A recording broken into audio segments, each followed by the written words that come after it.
Magandang buhay mga bata! Tara, samahan ninyo akong matuto kasama si Teacher Aika, your online teacher. Please don't forget to subscribe, like, share, and hit the notification bell for more videos. Thank you! Matatag Curriculum, EPP, Agri, Grade 4, Quarter 2, Aralin 1. Ang ating paksa ngayong araw ay tungkol sa agrikultura. Ako si Teacher Aika, ang inyong online teacher. Simulan na natin ang ikalawang markahan.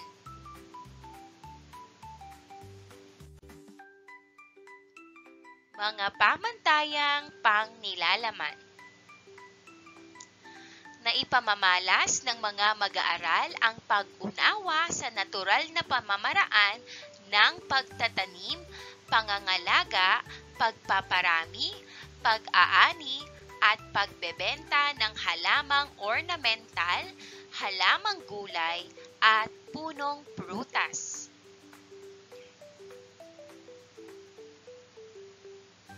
Mga pamantayan sa pagganap. Naisasagawa ng mga mag-aaral ang natural na pamamaraan ng pagtatanim, pangangalaga, pagpaparami, pag-aani, at pagbebenta ng halamang ornamental, halamang gulay, at punong prutas.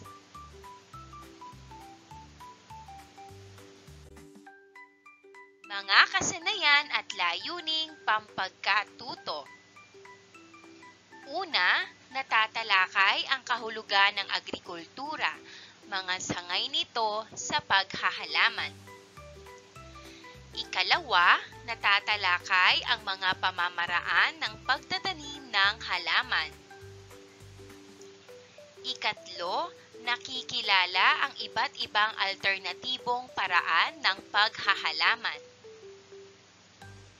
Ikaapat, natatalakay ang mga kahalagahan at kabutihang dulot ng paghahalaman sa tao, hayop, at kalikasan o kapaligiran.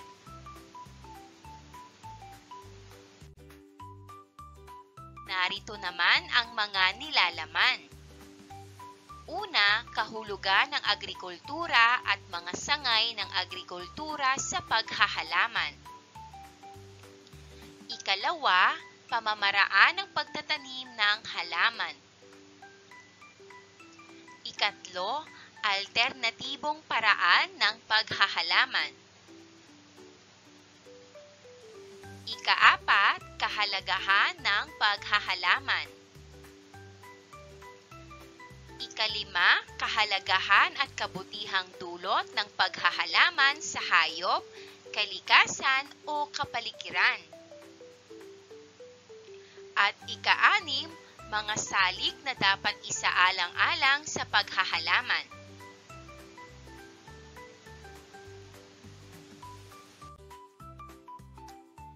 Dumako na tayo sa ating ika-4 na aralin, kagamitan at kasangkapan sa paghahalaman at paraan ng pag-iingat sa mga ito. Asarol. Ang asarol ay ginagamit upang pambungkal ng lupa.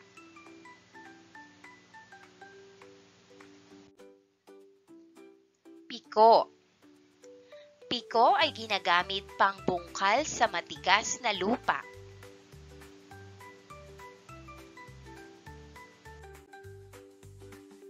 Kalaykay. Ang kalaykay ay ginagamit sa pagpapantay ng lupa at paghihiwalay ng bato sa lupa.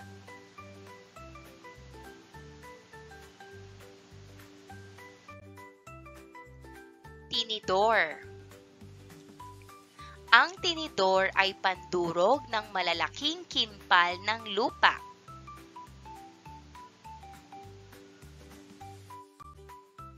Trowel. Ang trowel ay ginagamit sa paglilipat ng punla, pagpapaluwag ng lupa at pagtatabon. Itak. Ang itak ay pamutol sa mga sanga at puno ng malalaking halaman.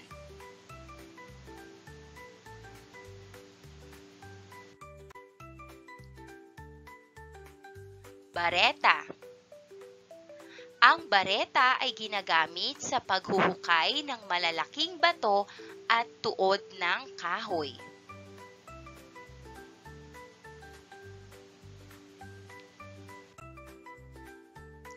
Karet. Ang karet ay pamputol ng mataas na damo.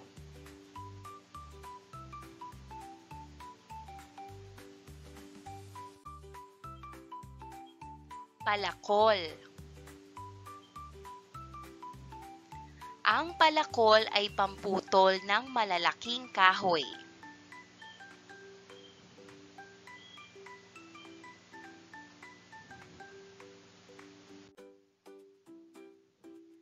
Regadera. Ang regadera ay pandilig ng mga halaman.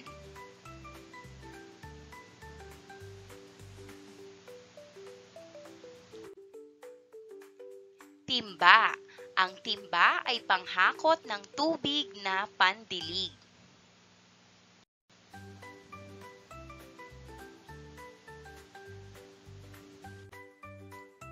Kartilya. Ang kartilya ay lalagyan at panghakot ng lupa at kagamitan.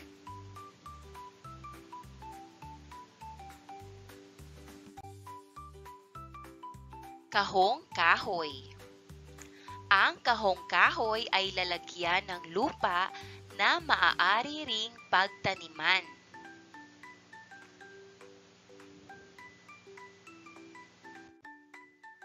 Dulos. Ang dulos ay pantanggal ng damo sa halamanan at pampaluwag sa lupa.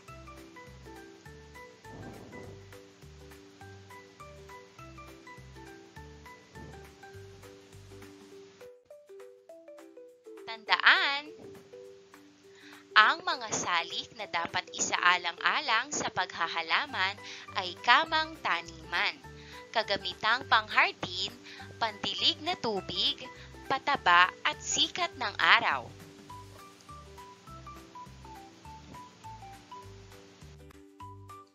Paglalapat at pag-uugnay, picture collage. Gumawa ng picture collage ukol sa iba't ibang kabutihang dulot ng pagtatanim sa kapaligiran, sa mga hayop at mga tao. Lagyan ng magandang pamagat at deskripsyon ang iyong likha.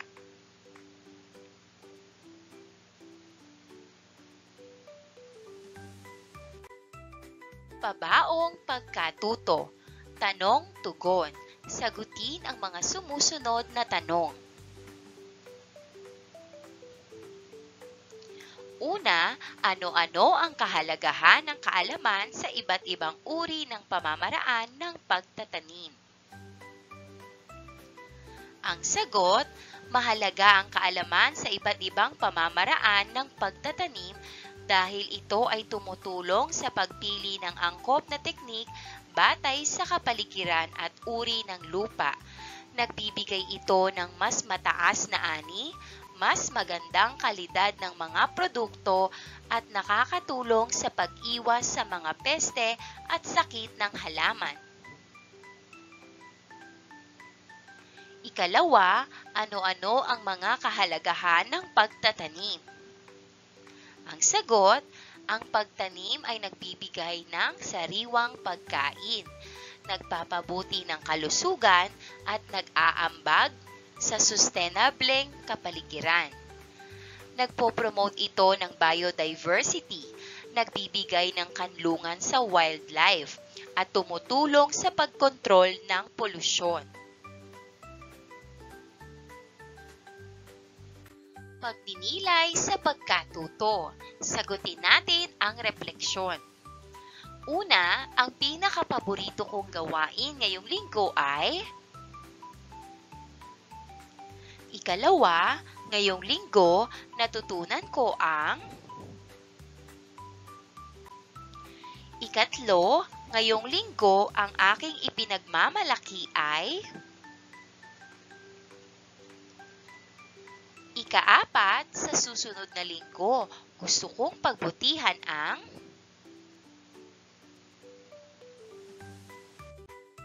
dumako na tayo sa pagsusulit. Panuto, tukuyin ang isinasaad ng mga sumusunod na mga pangungusap. Isulat ang iyong sagot sa patlang. Una, ito ay tinatawag na miniature garden, isang malaking lugar na pinaliit tulad ng isla. Ang sagot ay miniature garden. Ikalawa, ito ay isang uri ng paghahalaman na gumagamit ng iba't ibang klase ng lalagyan upang magtanim. Katulad ng lata, paso, plastik at iba pa, imbes na sa lupa. Ang sagot ay container gardening. Ikatlo, ito ay isang klase ng urban gardening na akma para sa taong nais magpalaki ng halaman upang gawing palamuti sa kanilang mga dingding o bubong. Ang sagot ay vertical gardening.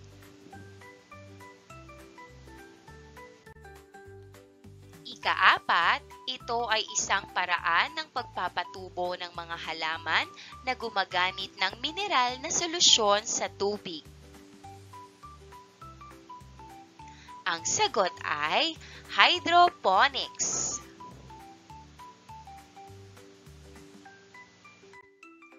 Ikalima, isang pinagsasamang mga katangian ng tradisyonal na paraan ng pagsasaka ng isda na ginamit sa aquaculture kasama ang hydroponic pagsasaka.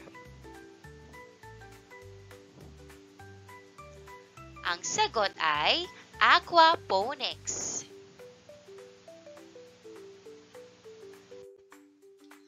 Ang ikalawang parte ng ating pagsusulit ay tama o mali.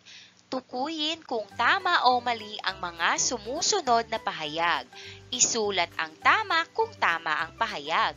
Mali kung ito ay mali. Isulat ang iyong sagot sa patlang. Una, ang pag-aani ay nakakatulong sa pagpigil ng baha at pagkaguho ng lupa. Tama o mali? Mali. Ikalawa, ang paghahalaman ay isang mabuting libangan. Tama o mali? Ang sagot ay tama.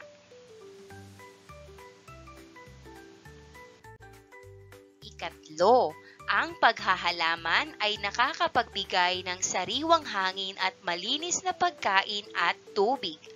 Tama o mali? Ang sagot ay tama.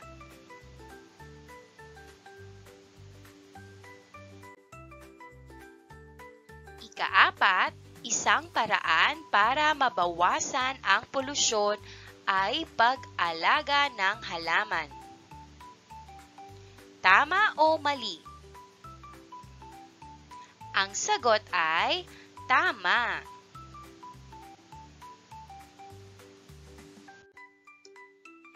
Ikalima, ang agrikultura ay isang agham, sining at proseso sa pagpoproduce ng pagkain at mga hilaw na produkto, pagtatanim at pag-aalaga ng mga hayop na tumutugon sa mga pangangailangan ng tao.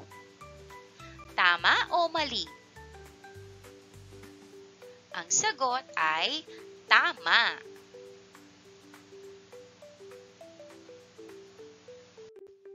Maikling sanaysay. Ipaliwanag ang sumusunod na tanong. Una, ano-ano ang mga kabutihang dulot ng paghahalaman sa tao, hayop at kapaligiran? Narito ang mga posible o maaaring isagot mo. Para sa tao, nagbibigay ng sariwang pagkain at masustansyang gulay at prutas. Nakakatulong sa kalusugan at nagbibigay ng stress relief. Para naman sa hayop, nagsisilbing tahanan at pagkain para sa mga pollinator tulad ng bees. Nagpapalago ng biodiversity. Para naman sa kapaligiran, naglilinis ng hangin at nagtataguyod ng mga magandang kalidad ng lupa at nagbibigay ng kanlungan para sa wildlife.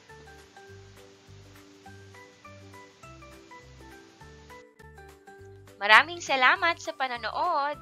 Huwag kalimutang i-like at mag-subscribe para sa higit pang educational content.